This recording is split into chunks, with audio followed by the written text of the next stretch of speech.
Welcome to another episode of I Take D. I'm Joel. And I'm Carla. And here we are. This is episode 4, season 5. Yes. This is, the title is 20 Years in the Making of the season. As we shared before, we're sharing our life story from 2002 to 2022. And, today, I don't know if you remember where we left off, but we had a very, very, very interesting conversation, or the beginning of a very interesting conversation. And so here we are. I think our audience has been anxious about what happened in North Carolina. So just to give you a quick recap, you went to visit me in April of 2002. And I have forgotten, not because it wasn't a memorable moment, it's just you had the tickets. Yeah. You got the plane tickets.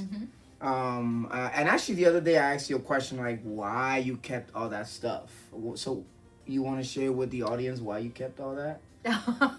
So he asked me, why do I keep all those things? Yeah, she had the plane tickets. She had the flowers. She had our movie tickets. Like, I'm like, did you know already then that, these were things that were going to be part of our journey or memories of our journey? Well, for me, I share with him that I really would like to just memorize and cherish a moment in our life, in our relationship. So for me to just have some memories of that day, something impactful had to happen in that day. And for me to cherish it is just to have some little token to remind me of what that occasion brought to me and what kind of switched the on button on something that I was looking for. I told him, I shared with him, I had no idea that in our relationship, because it was only in our relationship, which is the weirdest, but I don't think it's the weirdest. I think about it as unique, that I decided to cherish all these memories little by little. And I think it was about 2018, 19, I actually put something else on that box. So this is not just memories of when we started dating, and it's things that just happened through our years that I just want to cherish, and I just put them in this box. That's something I just want to remember. So I think those are the memorable things. It's a piece of an experience, a day, a time in our life that I want to hold on to and cherish. There are those moments that I share with him that I said, sometimes you have those kind of days or memories or events or vacations that you just want to pause for 1 minute. You don't want the day to finish because you're just having such a great time. For me, those were those moments that I cherish. The movie tickets, or the flight that I took over there, or just, a concert, things of that nature that changed my perspective on something in that event. Yeah. So as we mentioned in other episodes, we reconnected January of 2002 because we knew each other from 5th grade and graduated together in 6th grade, but then we went our separate ways. We reconnected January of 2002, February of 2002, we had our first date and first moments together. Here we are now, April of 2002. And you took a leap of faith and came to visit me in North Carolina, because the other piece that we've talked about is that I was still active in the United States Marines. I was stationed in Camp Lejeune, North Carolina. That's where I have been already for close to 4 years by then. And so you took a plane, you came to visit, and she says she has an interesting story about what happened in North Carolina. Oh, not all bad. It was a really beautiful experience. So here goes Joel. He's having some kind of event at North Carolina with his platoon, or his, I don't know, I forgot what you guys call your DPAC or... Yeah, it was DPAC. Wow, you remember that. Yeah, the DPAC, right? Crew had this get together, and I guess they do that throughout the year. It was called Mess Night. There you go. That's best night. And I guess they get to bring a significant other to this. They can, night. They can. And he decided to invite me, and of course I'm like, wow. I'm not the person that travels a lot back in those days. it was really rare when I took a flight anywhere. So I was like, okay, maybe this is, let me see him in his domain, right? All the times that we have met, when he was able to come and see me in Hartford, it was in my domain, right? My area. I had my own apartment, my own place. So I kind of wanted to see, okay, how was Joel, the North Carolina Joel? So I took the flight. I took the flight to go see him in North Carolina, Camp Lejeune. Yeah. A really, really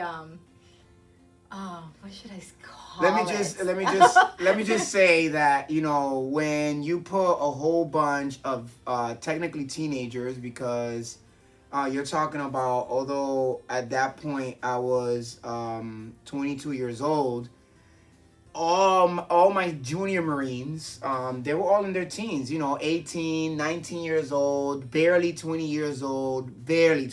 I mean, most of them were 18 and 19. And we're all living in these quarters, so they're almost like I don't know, like dorm rooms. Really, it's really what it is. So you have all these young Marines in these dorm rooms. It's technically three man rooms, or 3 Marine rooms, and they go wild. It's like being in college. Just you're fighting your country. And well, first of all, I never thought to see someone facilities of where they live, there was so much screening that took place. Screening in what way? Just coming in, like, just coming into base. So it's that for crazy. me, that experience, I guess I want to say, from a girl from Hartford doesn't go anywhere.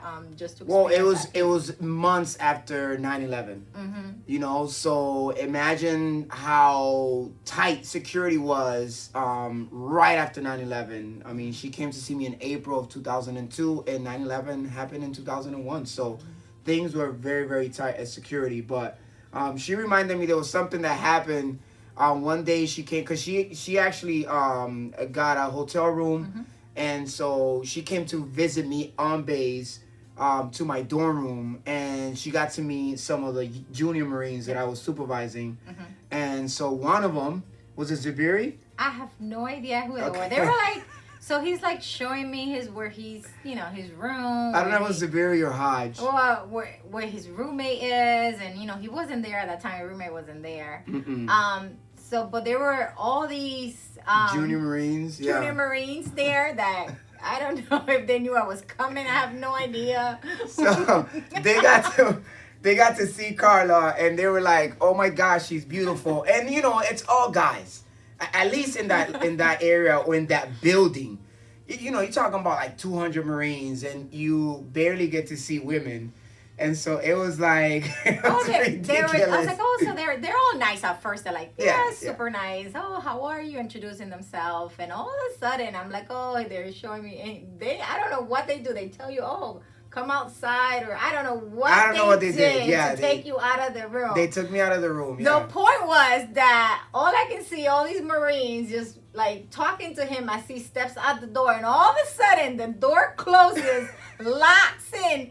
And they refuse to open it. Yeah, they leave me outside, and it's just either Hodge or a Zubiri are in the room with Carla, and they're like, she's too beautiful for you. We're going to keep her. It wasn't malicious. Like, It wasn't like trying to be nasty. They were just, they're young Marines. And and Carla's like, what in the world is going on? What is happening here? Like, I'm like, what did I get myself into? I mean, for them, it's like he knows who they are. But I'm like, for me, I'm like coming in new to all this and getting to know the craziness of them. And I think it was just spooked me over a little bit. Like, I don't know if I want to be.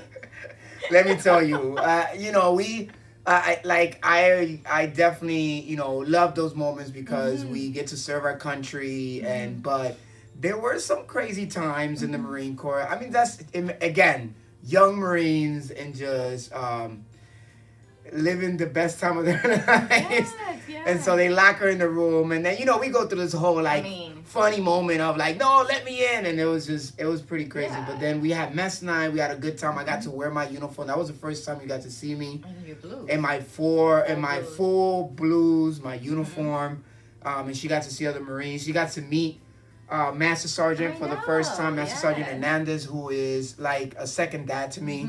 You know, he's a wonderful human being. We still go to see him, as he retired with 22 years of service. And, you know, him, his wife, who's like a mother to us, his daughters, who are my sisters, and sisters-in-law to Carla.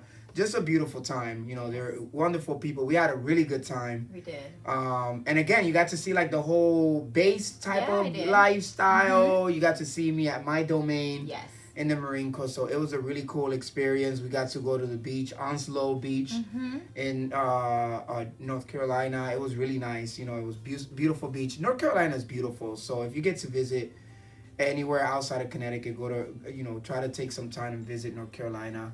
Jacksonville area is beautiful. I think it's beautiful.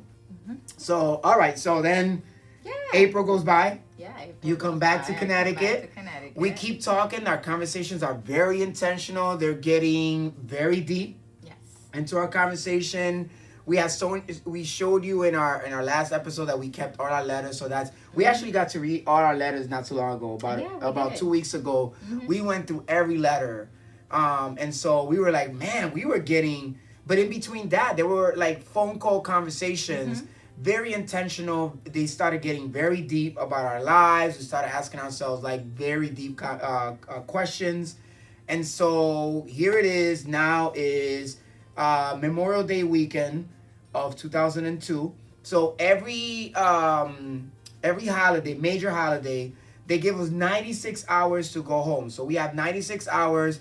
And we can only go about 400-mile radius within base. And so Hartford is on the edge of the 400-mile radius from North Carolina where I was. So I got to come home for 96er, which is what we call it. Technically, you just have 96 hours to go home and come back. So I came. I arrived on a Saturday morning because I was driving all day Friday. It was about a 12-and-a-half-hour drive.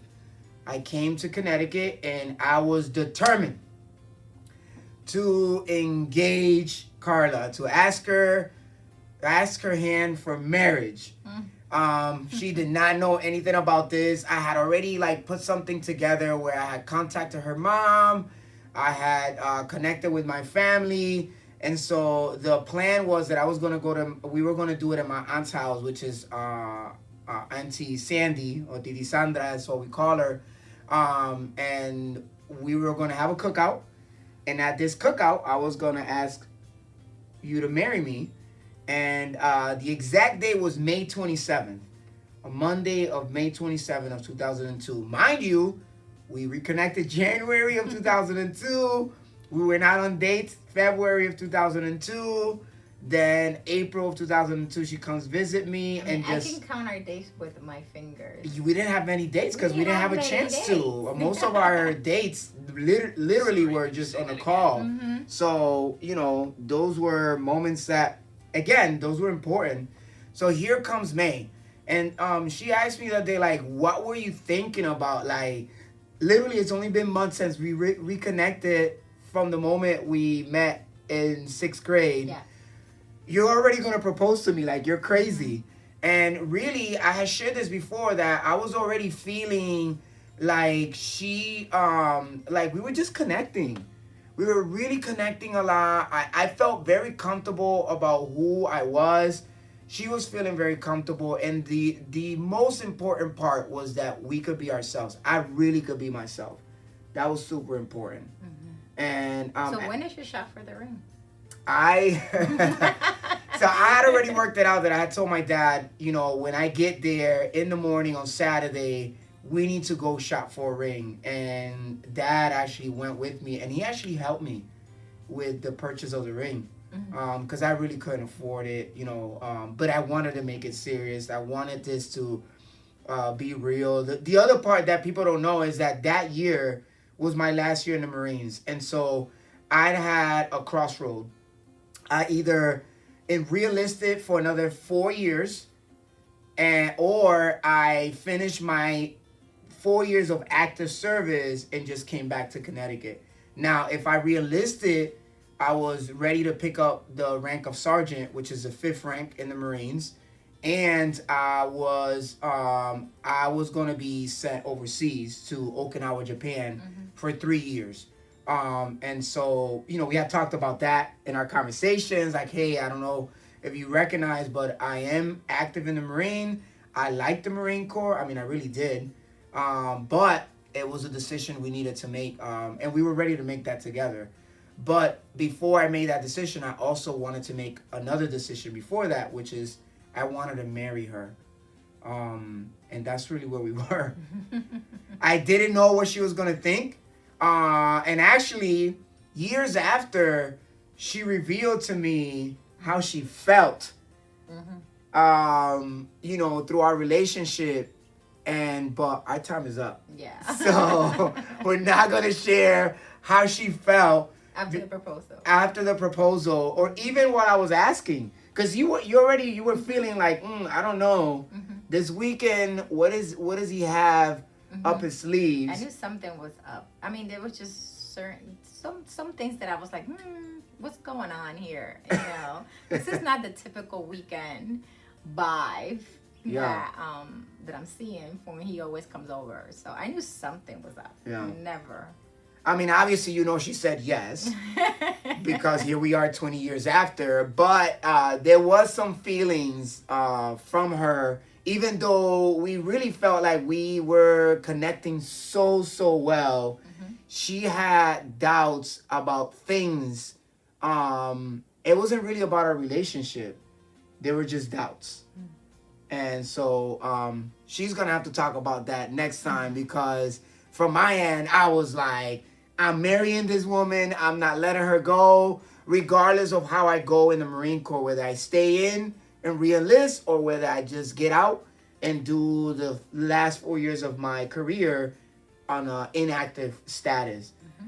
So that's all the time we have. We're going to leave you right there on the cliffhanger, just like we do every episode. Not intentionally, it's just time just comes up. You can follow us on TikTok, and we are on Instagram, and we are also on Facebook and Twitter. But subscribe to our YouTube channel, hit that subscribe button, like our videos, and please share them as if you benefit others that may have been facing some rough times or some positive things in their journey. You have joined us on I Take D Ministry.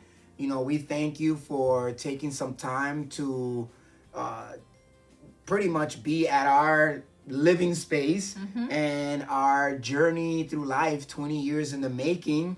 We just remind you that love is action. It takes hard work. That I Take D goes beyond just the day you get married. That's right.